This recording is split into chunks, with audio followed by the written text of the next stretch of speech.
And yeah, and so I just kept studying his life, and I bought his when I became a lawyer and had a couple of pennies.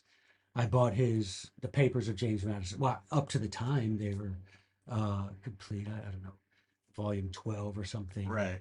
up to volume 12, and then I bought several of the aforementioned biographies, and I found that of the 20th and 21st century ones, they're mostly rubbish.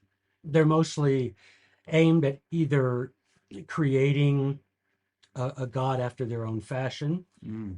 or they're interested in saying, "Oh, well, look at this guy; he's flawed. Therefore, why should we, look up to him?" Or they're see how flawed he is, so it's okay that I'm flawed as well. And James Madison never accepted that. Right. James Madison's so pole star was, "Be therefore perfect, even as your Father in heaven is perfect." And he wasn't perfect and never claimed to be so, but he never said, "You know what? I've got some failings, some shortcomings, so I can't achieve greatness." That did not occur to him. That's a great lesson right there. Yeah, For because sure. I know when I became a professor and a teacher in high school, I became a high school teacher after I became a professor, which is different than most people. But I started teaching high school, and Everything's different with you, Joe. that's true. We had like 20 kids. We had a stack of papers like this that all these kids with accommodations for their limitations. And it's fine. I get it, man. Do your thing. I'm not going to make a kid feel bad for something their parents probably promoted and pursued.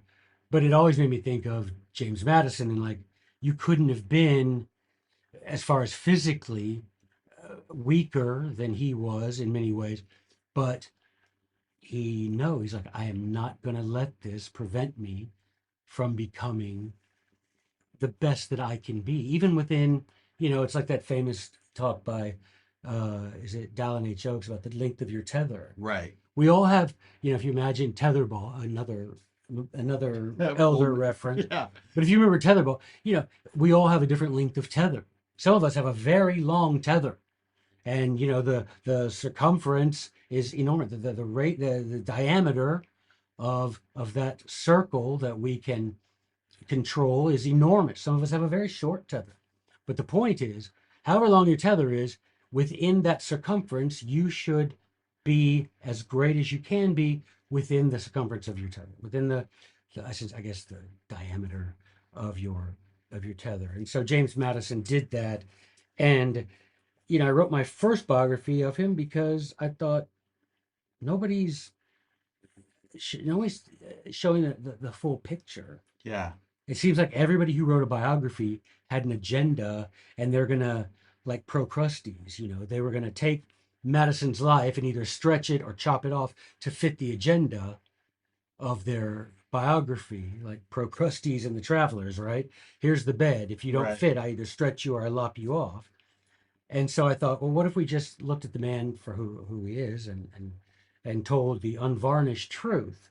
And what came about was, as I studied for that first biography, I found so much more than I ever bargained for. But the publisher of the first biography, when I turned in the original manuscript, had me take out everything that referenced the religious faith of Mm. Madison. They said, "Oh, we don't want to, walk down that Well, and road." that's gonna be my question. Like what your this particular biography, like what niche, what hole were you trying to fill?